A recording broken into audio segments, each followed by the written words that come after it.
another protest this week unless new elections are announced. A march on the capital Islamabad last week was halted after clashes with security forces. Mr. Khan, the superstar cricketer turned Islamist politician, was removed from power last month after a no-confidence vote. His opponents blamed him for failing to revive the economy and tackle corruption.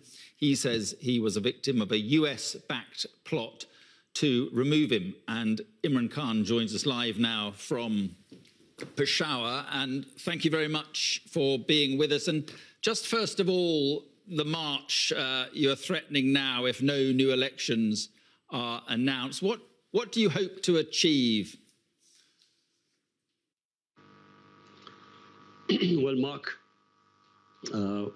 what every Democrat hopes to achieve from a peaceful protest, what I hope to achieve is to show the whole of the country that the people of this country want one thing: elections. They do not want a foreign-imposed government where members of our party were bought by $1 million each, who was offered to them to switch sides, and then the government was removed. And so therefore we feel that rather than someone else imposing a government on our country, let the people of this country decide whoever they want to lead them. But you were toppled, you say, by a Western conspiracy. You called it, I think, US-backed regime change. I mean, it's quite a claim. What evidence do you have? What do you base that claim on? Well, as the Prime Minister, I get a cipher. Cipher is a secret message sent by your ambassadors. They are sent to the Foreign Office. It's like in WikiLeaks. You know, WikiLeaks was when they broke the code, so the secret messages were relayed to the public. So I get a cipher from my ambassador in the US, and it's an official meeting he has with this American undersecretary or whatever, Donald Lu. And me as the Prime Minister, I'm reading this cipher, and it says that unless you remove your Prime Minister through this vote of no confidence, which hadn't been tabled as yet, there will be consequences for Pakistan. And if you remove him, all will be forgiven. Now, this is what me as a Prime Minister reading this cipher. And I am the chief executive. Who was he asking to have me removed? So the next day, after this meeting, official meeting with note takers, with minutes between our ambassador in Washington and this American official, Donald Lu, next day, the no confidence motion is tabled in our National Assembly.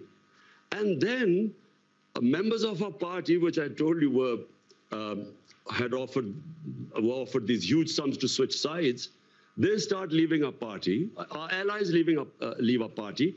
And just to remind you that at this time, in the last 2 years, Pakistan's growth rate was 5.6% last year. This time was 6%. It is one of the highest growth rates in Pakistan's history. Right. Our industry was booming, exports record, remittances record, tax collection record. We cope with the coronavirus. We are considered one of the 5 top countries which saved the people and our economy and our poor people from the virus. So there was no reason for the government suddenly to be removed, because since we've been removed, by the way, the economy's gone in a tailspin. Right. So let me just ask you about that. So let me just ask you about that, because the US completely deny this, and you say that the US wanted you out because of your foreign policy, which was increasingly anti-Western and clearly favouring China and Russia. Do you regret the ties with Russia, specifically given what's happened in Ukraine?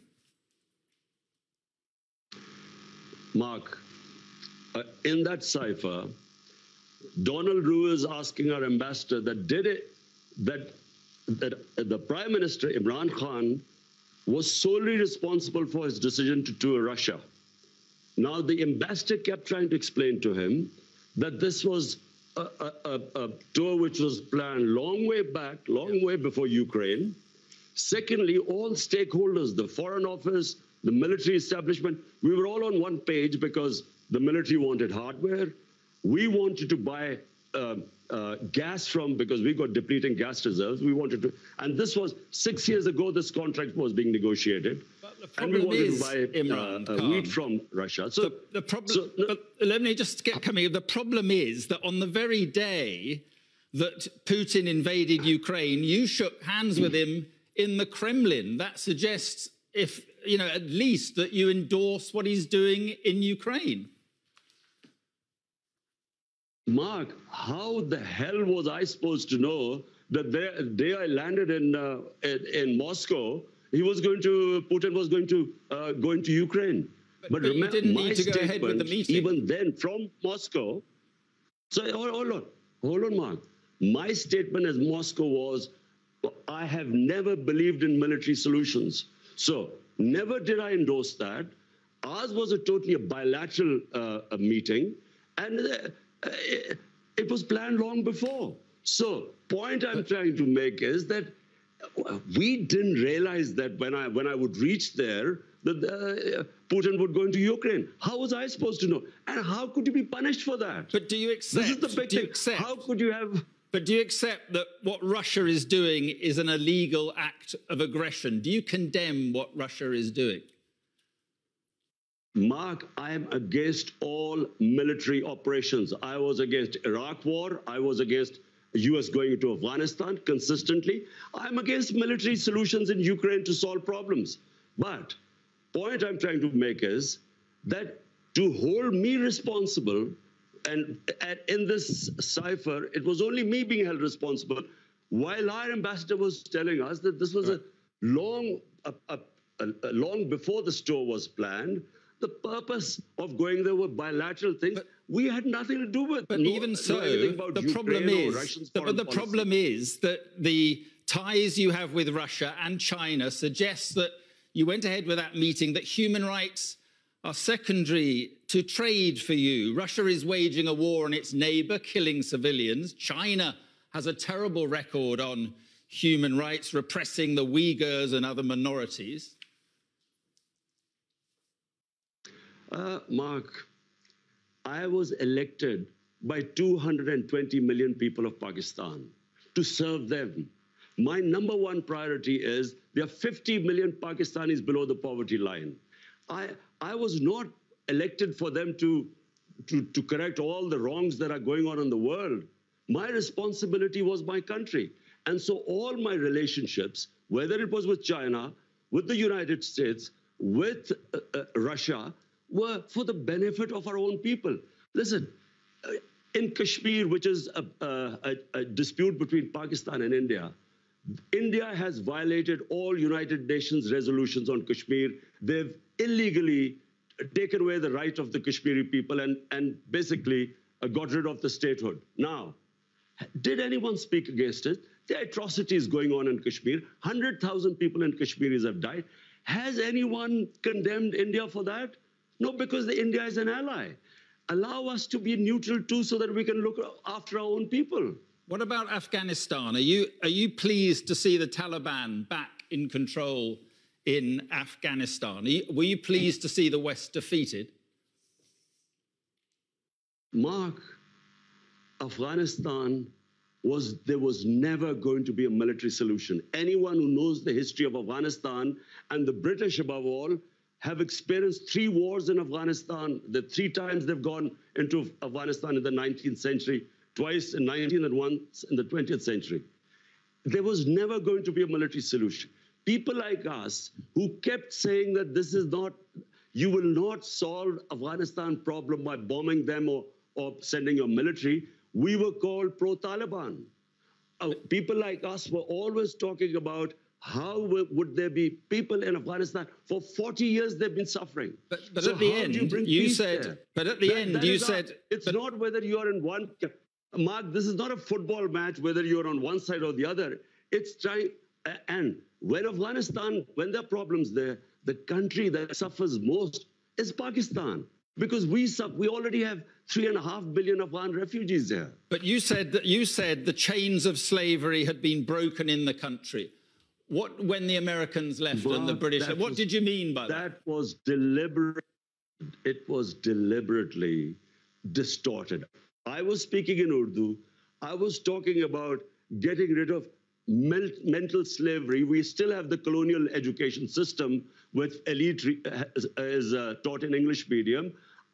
We had first time in our history had one syllabus for everyone, and I said that mental slavery is far worse than physical slavery. In that context, I refer to Afghanistan, where physical, they're fighting for their freedom. But what about the slavery of women, Imran? What about the slavery of women? Are you concerned that they seem to be going back on their commitment to allow girls back to school, and they're now insisting women cover their faces? Are you worried at all about what is happening there? Mark, I am not responsible or a spokesman for the Taliban. If there was any other solution, after 20 years of war, well, there should have been. You should have found some solution. But the fact is... But Pakistan has supported the Taliban. How? Who says this? Well, harbouring Taliban fighters inside Pakistan. Do you know something, Mark? There is so much propaganda and ignorance about this whole Pakistan-Afghanistan situation. Pakistan lost 80,000 people. No country which supported the US in the war on terror gives as many sacrifices as we did. The only reason we lost 80,000 people was because we joined the US war on terror. Because the US was trying to find a military solution in Afghanistan where none existed, we were blamed. A country that gives sacrifices, we were blamed for the lack of success in Afghanistan. What is happening in Afghanistan has nothing to do with us. The fact is that a war in Afghanistan meant 5 million refugees at the beginning in the 80s. We have 3.5 million refugees. We had what were the Pakistan Taliban who were fighting against our state. We still have terrorism as a result of participating in the US war. For Pakistan to be blamed, there are 3.5 million refugees. Mark, how do you stop? How do we know who would go across and be with the Taliban? How? Right. So Pakistan fenced, first time we fenced our border. There was open border before. So now 3.5 years, we have fenced the border. But please do not blame Pakistan. Pakistan is the collateral damage of Afghanistan. Okay. Just finally, on the elections you want, do you think that people power, you're talking about 2 million people, do you honestly think that people power can take you back to power? I'm not going to... I'm not showing the 2 million people coming out in Islamabad so I would get back into power.